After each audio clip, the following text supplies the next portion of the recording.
뉴딜 펀드가 베일을 벗었습니다. 뉴딜 펀드는 한국판 뉴딜의 민간 자금 조달책으로 20조 원 규모로 조성이 되는데요. 정책성 펀드로는 역대 최대 규모입니다. 네, 과거에도 정부가 주도하는 이른바 관제 펀드들이 여러 등장했지만 반짝 빛을 본 뒤에 사그라들었죠. 뉴딜 펀드는 대박으로 이어질 수 있을까요? 전문가들과 따져보도록 하겠습니다. 오늘 함께해 주실 두 분 소개하겠습니다. 사회연대 포럼 정용건 운영위원장, 또 상명대학교 경영학부 서지용 교수 나오셨습니다. 안녕하십니까? 예, 안녕하세요. 어서 오세요. 자, 어제입니다. 문 대통령이 제1차 한국판 뉴딜 전략회의를 직접 주재했습니다. 이 자리에서 문 대통령이 이제 뉴딜 펀드, 뉴딜 금융으로 우리 경제 미래를 열겠다라고 밝혔는데 사실 뉴딜 펀드는 여러 차례 소개가 됐었습니다. 그런데 이제 뉴딜 금융은 좀 생소한데 이 뉴딜 금융 어떻게 이해하면 좋을까요? 예, 일단 정부가 가장 기대하고 있는 뉴딜 사업에 대해서 그 자금 조달 방법으로서 이제 뉴딜 펀드와 뉴딜 금융이 이제 등장을 했는데요. 네. 뉴딜 펀드는 이제 이미 아시다시피 이제 국민 참여형으로 진행이 되고 이제 펀드 조성을 해서 일반 투자자들이 국고채 수익률 이상의 어떤 수익을 내면서 이제 안전 보장 받는 그런 그 금융 상품이고요.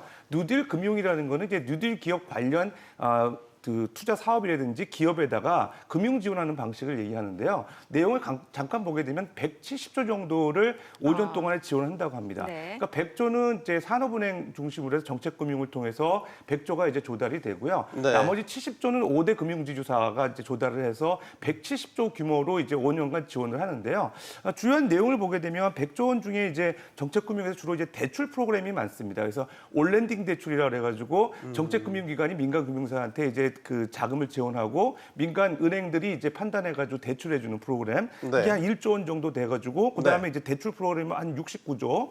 그다음에 이제 보증도 이제 신용보증 확대해가지고 이제 신용대출 늘어날 수 있게끔 한 30조 정도가 있고요. 그다음에 투자 여건도 좀 개선되는 내용들이 있습니다. 투자 여건 중에서 이제 은행들이 이제 대출하는 데 있어서 통상적으로 이제 뉴딜 사업에 지원할 때 이제 부담이 되는 게 이제 그 사업에 대한 위험성이거든요. 네. 근데 위험성이 높아지게 되면 그 BIS 자기자본 비율이 떨어져요. 그러다 보니까 이제 BIS 자기자본 비율을 이제 계산할 때 위험 가중치를 낮추는 방법에 대해서 이제 고려를 하고 있고요.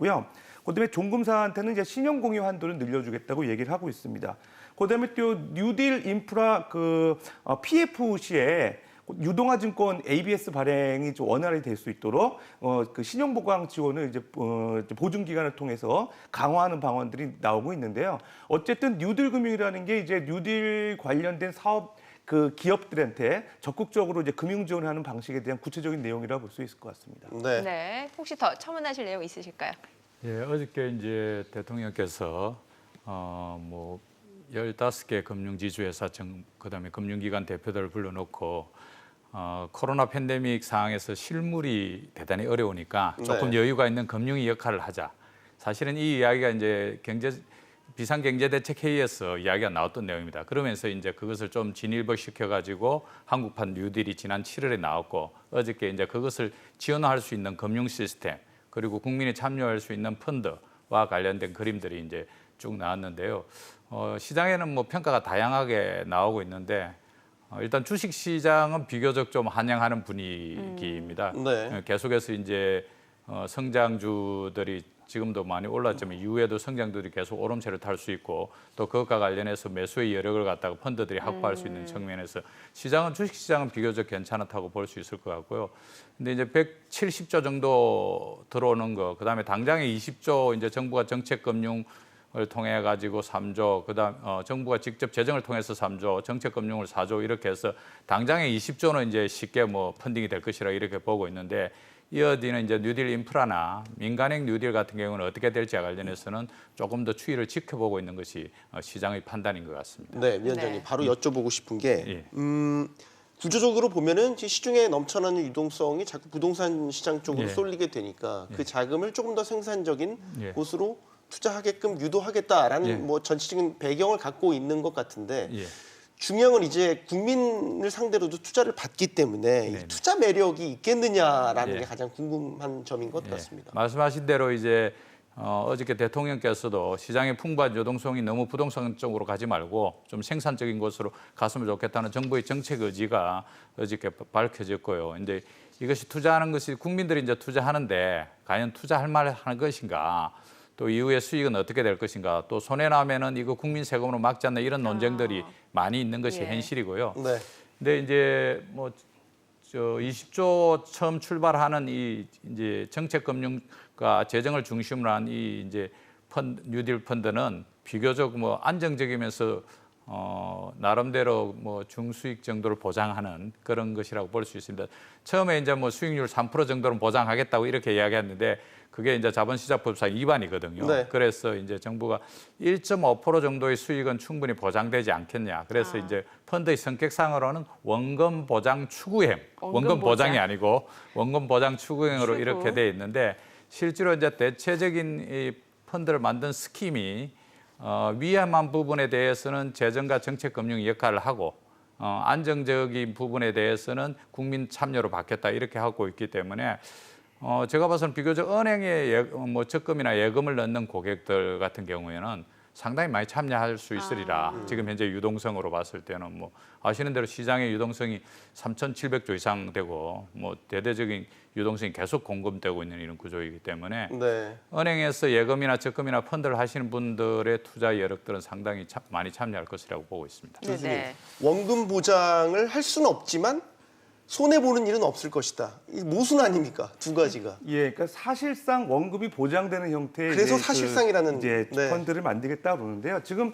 정부가 제시한 세 가지 펀드에 대해서 좀 살펴볼 필요가 있습니다. 네네. 지금 말씀하신 원금 보장형이 정책형 뉴딜 펀드예요. 그러니까 이게 사실 그 원금 그 조성할 때 펀드 조성할 때 이제 모펀드에서 조성을 하거든요. 네. 그때 이제 모펀드에서 이제 정부하고 그 산업은행이 이제 그 7조 원을 이제 출자를 하고요. 그다음 민간 부분에서 이제 공모 형태로 해가지고 한 13조 원 정도 출자를 해서 한 20조 원 갖고 이제 모펀드를 가지고 이제 자펀드에다 이제 투자해서 운용하는 방식인데 실제로 정부가 이제 자펀드에서 35% 정도 후순위 투자자로서 이제 출자를 하겠다는 거예요. 그러니까 후순위 투자자라는 거는 원금 손실이 나도 선순위권자에 비해서 이제 후순위이기 때문에 이제 손실에 대한 그 어떤 보전을 못 받는 거죠. 그러니까 정부가 어떤 손실을 책임지고 대신 이제 민간 투자한 부분에 대해서는 이제 보장해주겠다. 그래서 그 35%에 대한 손실 그런 보존이 이제 들어가기 때문에 정부에서는 이제 원금 보장형이다 이렇게 얘기를 하는 것 같고요. 실제적으로 문제는 수익률입니다. 수익률이 네네. 지금 국고채 한 10년 수익률이 이제 한 1.5% 정도 되는데 네. 이제 국고채 이상 정도 수익률은 내야 되지 않냐. 그래서 한 1.5% 정도를 목표 수익률로 보는 것 같아요. 이제 은성수 이제 위원장이 말씀하신 지금 수익률 얘기도 나왔는데, 근데 이제 정책형 그 뉴딜 펀드 같은 경우는 어느 정도 보존이 되는데 문제는 이제 뉴딜 인프라 펀드하고 이제 민간 뉴딜 펀드예요. 그러니까 뉴딜 인프라 펀드 같은 경우는 중장기로 투자하기 때문에 수익률은 높게 형성이 될 거고요. 네. 대신 세제 혜택이 있습니다. 지금 9% 정도의 저율과세로 이제 그 세제 혜택을 준다고 하면은 민간 투자자들이 좀 들어올 가능성이 있죠. 어쨌든 2억 원 이하 배당금에 대해서 9% 저율과세 한다는 거는 지금 저금리 상황에서는 유인 요건이 될 것 같아요.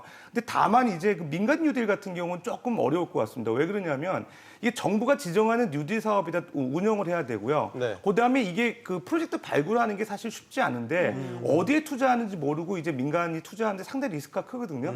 그다음에 이제 뭐 원금 보장하는 정책 그 뉴딜 펀드도 아니고 그다음에 뉴딜 인프라 펀드까지 세제 혜택 주는 펀드도 아니다 보면 사실은 민간 그 뉴딜 같은 경우 상당히 하이 리스크 하이 리턴을 지향하는 국민들이 좀 관심 있지 않을까라는 생각에서 그 펀드마다 성격을 좀 달리 봐야 될 것 같고요. 근데 뭐 절세 혜택 주는 상품도 많습니다. 일반적으로 우리가 연금저축펀드라든가 IRP 뭐 계좌, 공모리츠, 부동산 펀드 이런 거 지금 다 절세 효과 있거든요. 네. 특히 이제 공모리츠 같은 경우는 지금 2020년부터 이제 9.9% 이제 저율과세하고 이제 분리과세하기 때문에 관심이 많은데 연평균 수익률이 한 5%에서 6% 정도 돼요. 그러니까 사실 이 정도는 내줘야 어떤 그렇죠. 그 절세형 그 펀드의 어떤 수익률이 높다고 봤을 때 네. 민간 투자자들이 관심이 있을 것 같습니다. 그 네. 앞서서 은성수 금융위원장이 국고채 수익률보다 높을 것이다. 그러니까 1.5%보다 높을 것이다라고는 언급을 했습니다만 사실 당초에 그 당정이 이야기했던 그 3% 수익 이 부분은 좀 언급이 안 된 게 사실 투자자 입장에서는 약간 아쉬운 감이 있을 것 지금 같아요. 저 위원장님께서 말씀하셨다시피 예. 자본시장법 그 3조 1항에 보게 되면요. 네. 그 펀드 같은 그 이제 증권 투자형 신탁 상품에 대해서는 원금 보장을 할 수 없다는 식으로 나와 있어요. 예. 그러니까 실적 배당 상품이란 나와 있고요.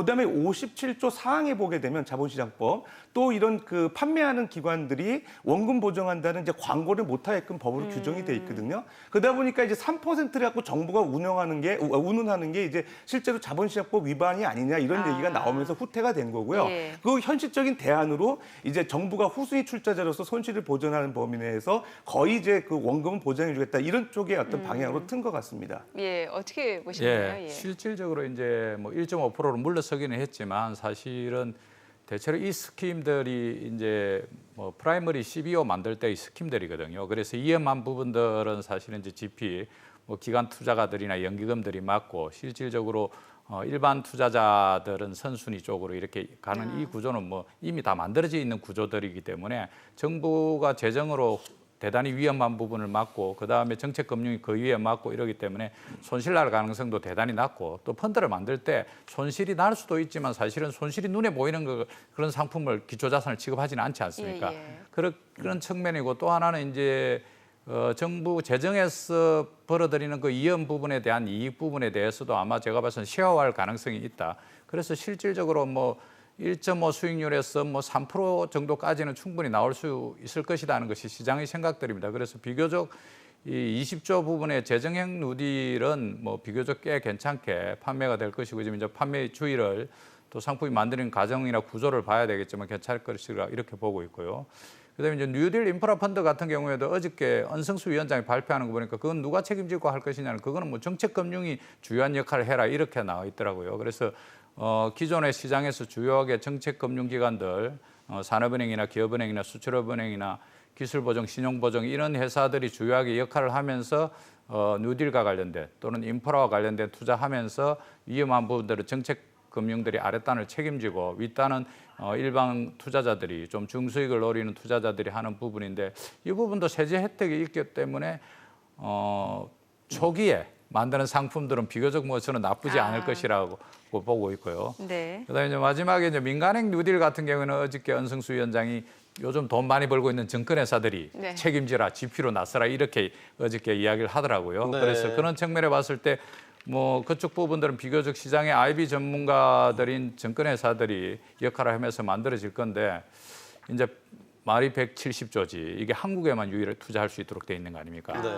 그래서 국내에서 과연 170조를 갖다 소화할 수 있는 그런 시장 규모가 될지. 두 번째는 뭐 우리가 뭐 최근에 이제 사모펀드 사태로 많은 투자자들이 피해를 보고 있고 국민 우려가 큰데요.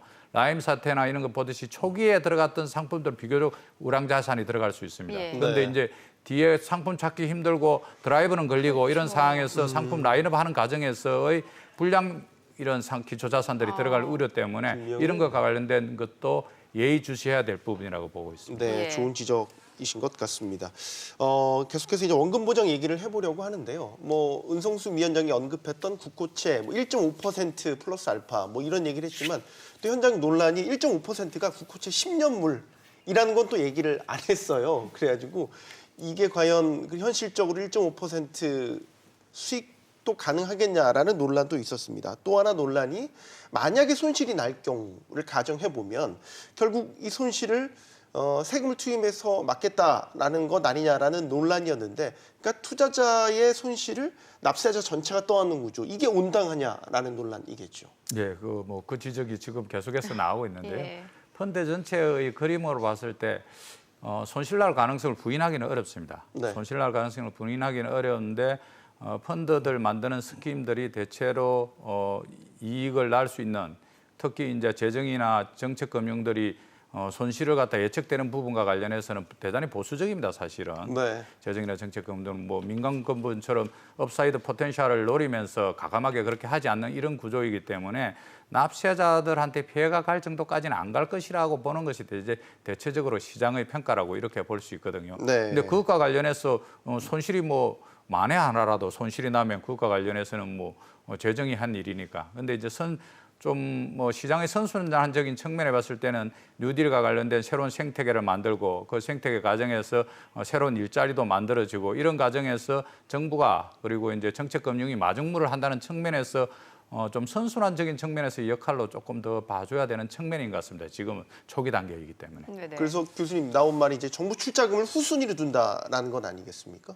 그럼 반대로 국민들을 상대로 받는 투자금은 선순위가 되는 것이고요. 그래서 손실이 나면 우선적으로 이제 국민 투자금을 보전해주는 뭐 그런 구조를 얘기를 하는 거겠죠. 예, 그렇습니다. 그래서 지금 말씀하신 대로 이제 선순위 출자자 같은 경우는 상당히 그 리스크에 대해서 이제 안전하죠. 그렇죠. 이제 정부가 이제 부담하는 손실인데요. 근데 문제는 뭐냐면 펀드를 만들었을 때 정부 임기 내에는 말대로 이제 손실이 나게 되면 네. 정부가 어떤 방법이라도 이제 보존할 가능성이 있어요. 뭐 네. 세금을 이제 투여하든지. 근데 이제 문제는 임기 말이죠. 임기 말이 되게 되고 정권 이양이 되게 되면 관심이 없어지면서 소위 말해서 이 짜투리 펀드처럼 될 가능성도 있거든요. 그러니까 출자한 사람들 같은 경우 상당히 이제 부담이 되는 거고요.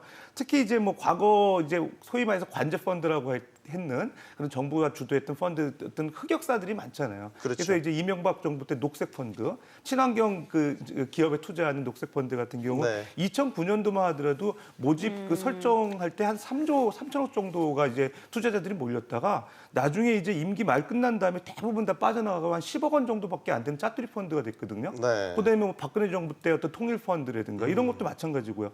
그다음에 최근에는 2018년도에 그 코스닥 벤처 펀드라고 그래가지고 코스닥 그 시장 활성화 위해서 2조 원 정도 그 조성액이 유지가 되다가 한 1년 만에 이제 5천억 원으로 이제 다 기금이 빠져나갔거든요. 네. 이 코스닥 시장 이제 안 좋아지니까 그런 건데 결과적으로 정부의 어떤 그 지원이 있느냐 없느냐에 따라서 상당히 펀드의 어떤 그 이제 흥망성쇠가 결정되는 것 같아요. 그렇게 보면 결과적으로 그 국민들이 안전하게 펀드를 믿고 투자하기 위해서는 좀 시스템 안정성이 필요하다는 겁니다. 예를 들면 최근에 이제 그 기술보증기금이요. 기술보증기금이 그런 그 벤처 캐피탈 투자 활성화 방안으로서 미국의 이제 그 스몰 비즈니스 인베스트먼트 컴퍼니 SBIC라고 하는 그런 그 벤처 캐피탈 그 투자 프로그램을 갖다가 벤치마킹해서 국내에서 좀 추진하고 있거든요. 네. 제가 사실 2014년에 이제 해외에서 그 부분 연구하면서 국내에 와가지고 그걸 소개를 했었었는데 네네. 쉽게 얘기하면 뭐냐면 미국의 중소기업부가 있습니다. 중소기업부가 SBA라고 하는데요. 거기서 실제적으로 유망한 민간 벤처 캐피탈들을 라이센스를 주고 이제 선정을 해가지고요. 네. 미국 내 한 300개 정도 되는데 SBIC가 예를 들어서 그런 그 유망한 중소기업이나 벤처기업이나 그런 인프라 사업에 투자를 하게끔 해줘요. 근데 실제로 정부가 그 SBIC가 이제 라이센스를 받은 SBIC가 발행하는 채권에 대해서 지급 보증을 해주거든요. 그러니까 그 채권에 대한 그 유동성이 높아지면서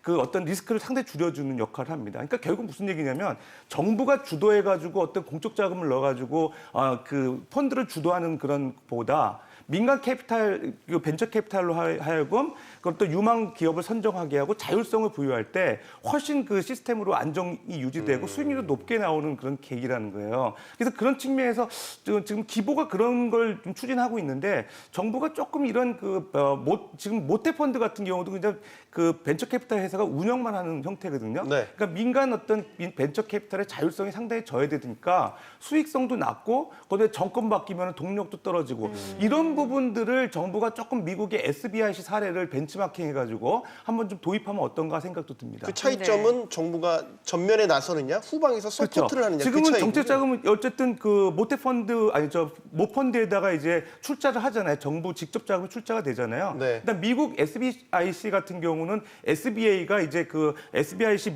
민간 벤처 캐피탈이 발행하는 채권에서 지급 보증만 하니까 실제로 직접 재원이 들어가지 않는 장점이 있습니다. 네. 그렇군요. 자, 이런 가운데 정부가 또 200조 원 규모의 퇴직연금을 이제 뉴딜 펀드와 연계하는 방안도 추진한다고 하는데, 자, 이렇게 되면은 뭐 정부 입장에서는 이런 얘기예요. 그러니까 그 뉴딜 펀드에 투입되는 정부 재원도 줄 수 있고 개인 투자자들 그 퇴직연금 수익률도 높일 수 있다라는 건데 맞는 얘기인가요? 그 이제 뉴딜 인프라 펀드에 예. 이제 퇴직연금이 투자할 수 있는 도록 그렇게 하겠다 이렇게 하고 네네. 있는데 퇴직연금이 현재 한 200조 정도 되고 있고 계속해서 이제 늘어나고 있습니다. 이제 근로자들이 직장에서 자기 받는 연봉의 8.3%를 이제 연금으로 퇴직금으로 받고 그걸 퇴직연금으로 전환시켜 주기 때문에 퇴직연금이 계속해서 이제 도입된 이래로 1%대 이하의 수익률에서 계속 하고 있어서 사실은 근로자들의 노후 보장과 관련해서 역할이 거의 미미하고 수수료는 대단히 높고 수익률은 낮은 이런 딜레마에 빠져 있는데요.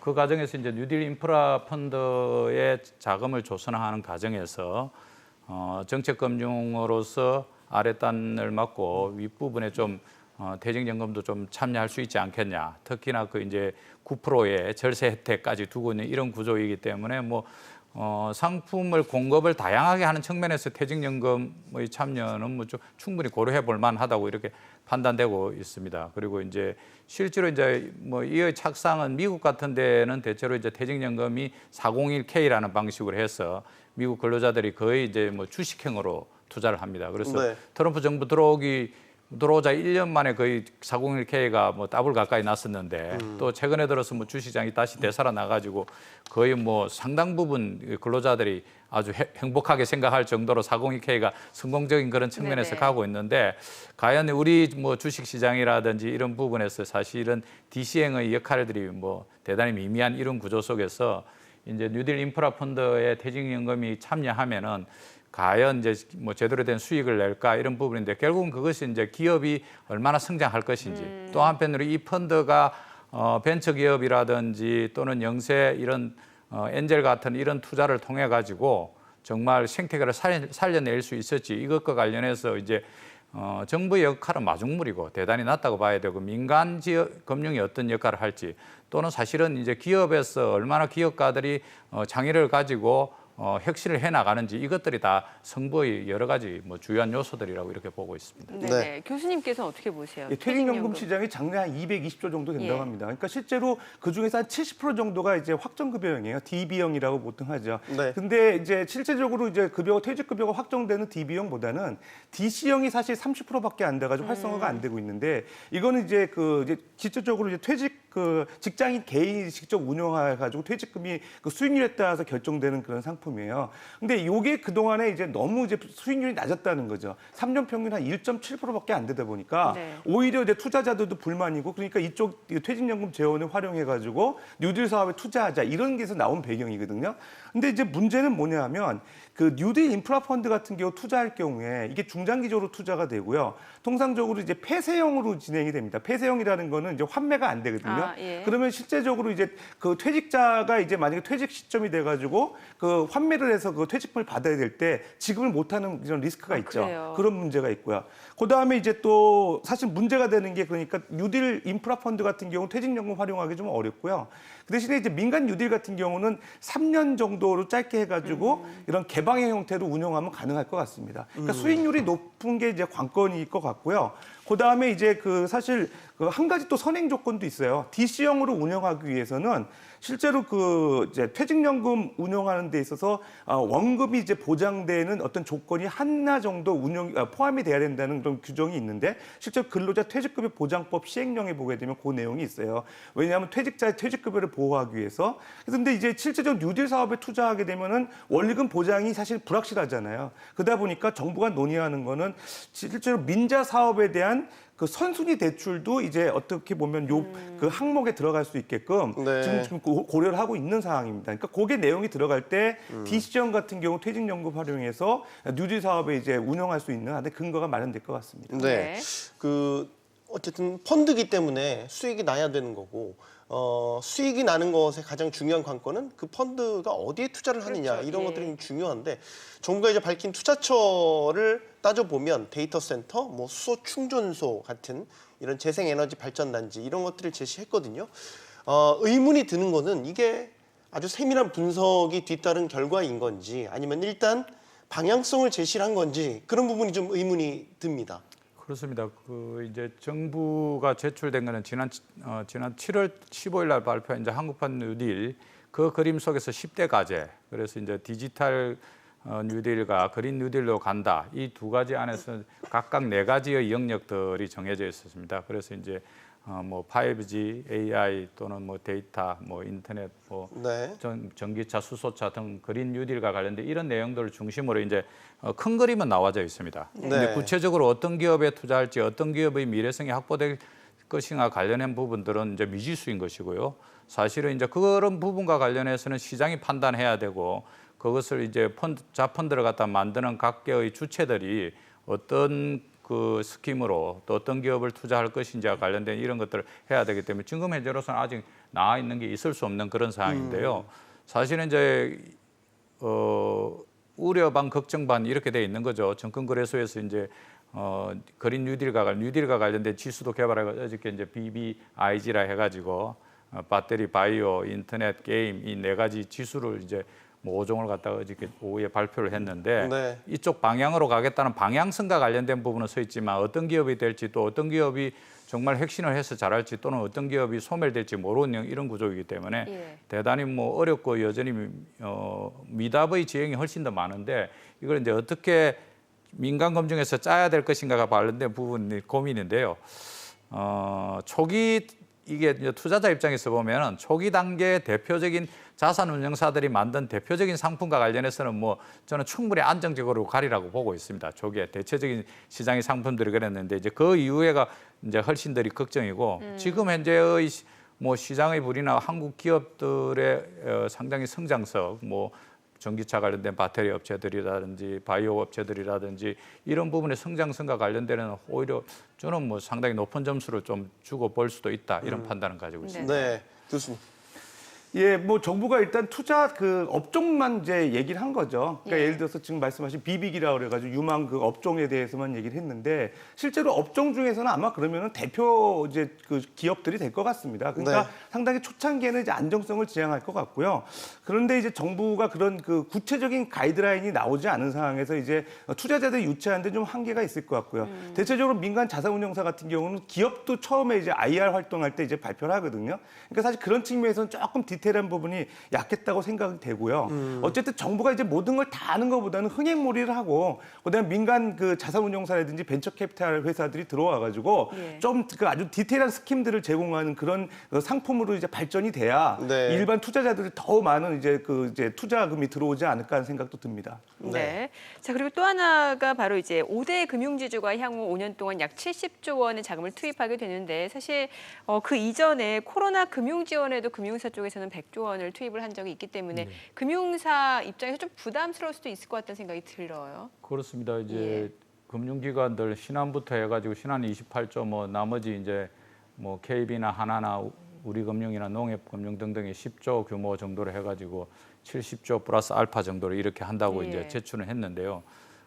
사실은 어저께 이제 대통령께서 청와대에 다 그 금융지주 회장님들 다 모셔가지고 예. 쭉 이야기한 게 이제 열심히 투자해가지고 네. 이번 이기는 실무보다는 실물 쪽에 왔고 금융이 그동안 국민 경제에서 상당한 혜택을 많이 받고 정부가 어려울 때 도와주시니까 이번에 역할을 해라 이런 네. 메시지를 보낸 거죠. 근데 이제 돈을 투자를 해야 되는데 과연 만만한가와 관련해서 이제 어려움이 많습니다. 지금 당장 그 뭐 이렇게 중소 상인들 어려운 거 이런 거 대출 연장 6개월 해주면서 거기에 들어간 돈이 한 1,000억 정도 뭐 손실이 뭐 예고된다고 합니다. 그런데 그 정도야 당연히 뭐 금융지주회사들이 뭐 감내할 정도 수준인데 네. 추가적으로 추가적으로 계속 그렇게 갈 것인가 관련된 이제 고민이 있고 뭐 적극적으로는 나서겠다고는 했는데 과연 금융 지주 회사들이 이 부분과 관련해서 어느 정도 할지와 관련해서는 고민입니다. 특히 이제 사모펀드 사태로 인해 가지고 계속해서 지금 고객 배상을 갖다 하고 있는 그런 상황이고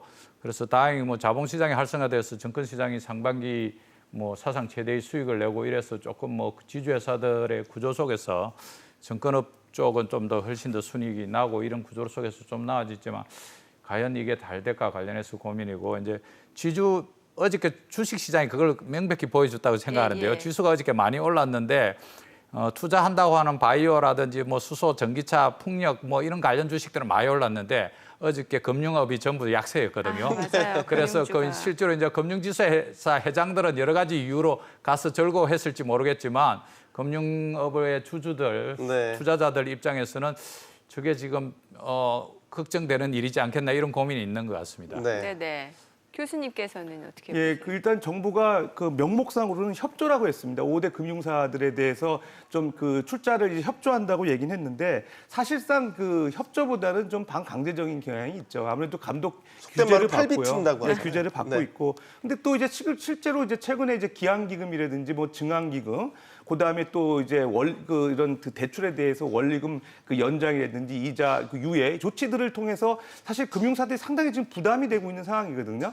그런 상황에서 또 지금 뉴딜 그 금융에 대해서 한 70조 정도를 이제 각출하겠다 이런 계획이 좀 금융사 입장에서 상당히 부담스럽고 특히 이제 그 상장돼 있는 그 금융기업 입장에서는 지금 말씀하신 바와 같이 주주들이 상당히 이제 좀 불편한 거죠. 그런 측면도 좀 감안해서 정부가 이제 가급적이면 민간사가 이제 그 항상 우리 돈 꺼내 쓸 수 있는 ATM기가 아니라는 그런 생각을 좀 가질 필요도 있지 않나 생각도 듭니다. 네, 정권 바뀔 때마다 이름만 바뀌지 사실 뭐 비슷한 양태가 반복되는 것 같기는 합니다. 지금까지 도움 말씀의 정영권 위원장, 서지용 교수였습니다. 두 분 감사합니다. 예, 잘 감사합니다. 들었습니다.